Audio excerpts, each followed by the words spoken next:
Welcome to this session on system design.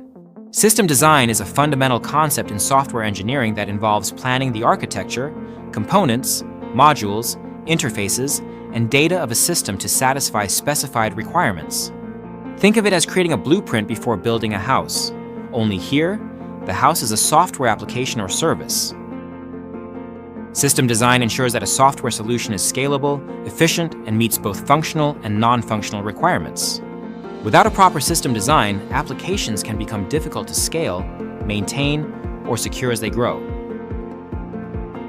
System design is broadly classified into two categories: high-level design, or HLD, low-level design, or LLD. Let's break them down.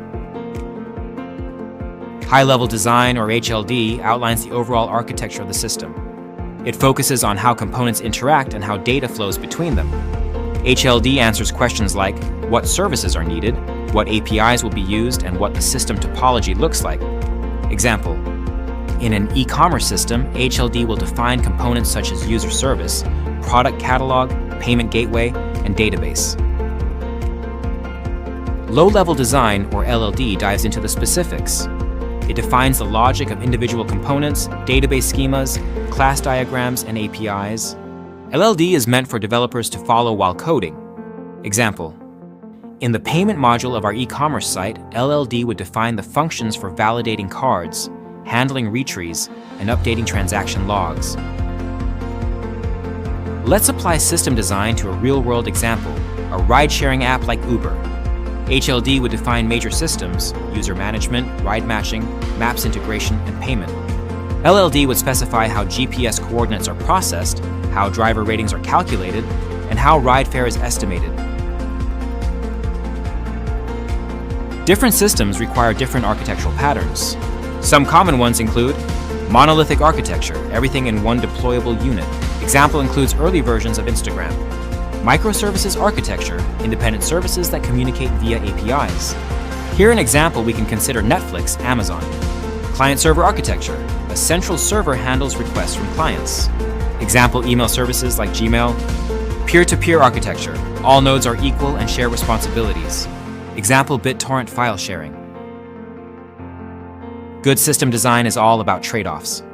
You may need to balance between scalability and complexity, performance and cost, or security and usability. That's why design decisions must consider the specific needs and constraints of a system. In software engineering interviews, you might be asked to design systems like a URL shortener, a chat app, a social media feed, a scalable file storage system. These exercises test your ability to break down complex systems and make design choices under constraints. Let's explore the system design behind WhatsApp, one of the most widely used messaging platforms in the world.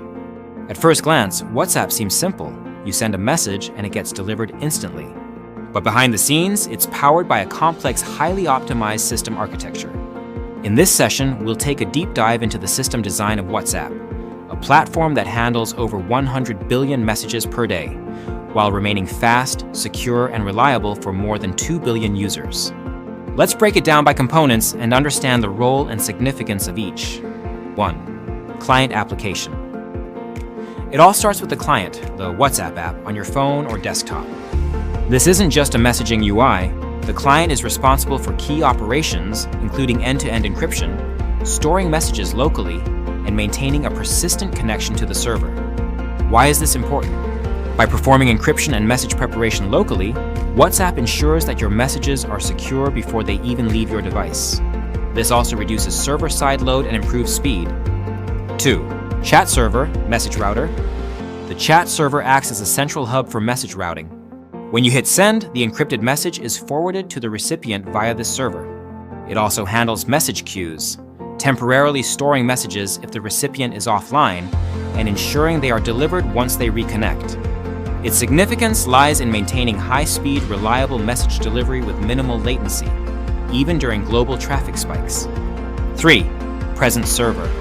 Ever notice when someone is online typing or recording a voice note? That's managed by the presence server.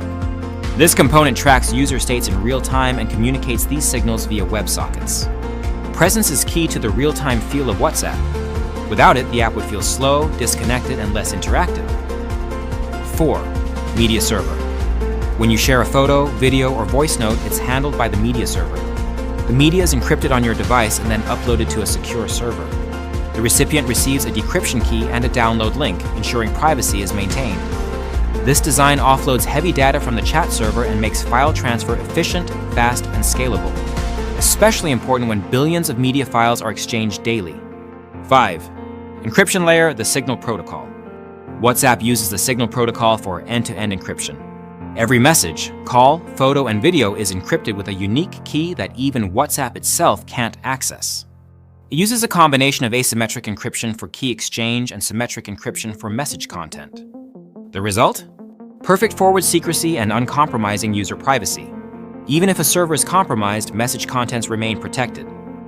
6. Push notification service. For users on mobile, WhatsApp relies on services like Firebase Cloud Messaging for Android and Apple Push Notification Service for iOS. This component alerts users of new messages when the app is closed or running in the background. Why is it crucial? It provides instant responsiveness while preserving battery life and bandwidth. 7. Database layer. Behind the scenes, WhatsApp uses a combination of databases. Cassandra or RocksDB store massive volumes of message metadata and delivery logs. MessSQL might be used for relational data like user profiles, and Redis serves as a caching layer for session management.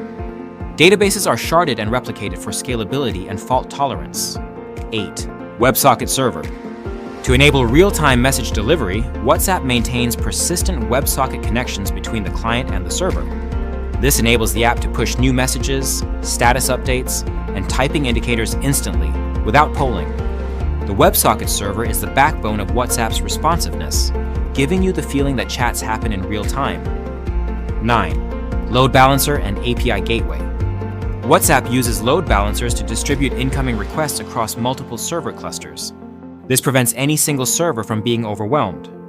These components are essential for horizontal scalability and system reliability. 10. Monitoring and analytics system. Finally, all systems are closely monitored using tools like Prometheus, Grafana, and custom dashboards. This monitoring helps engineers detect failures, analyze system performance, and optimize resources proactively. Conclusion: a seamless, scalable, secure system. So, what makes WhatsApp so successful? It's not just the user interface, it's the combination of robust architecture, real-time messaging, military-grade encryption, and global scalability. Understanding this architecture gives us insight into how modern messaging platforms are designed to operate at internet scale.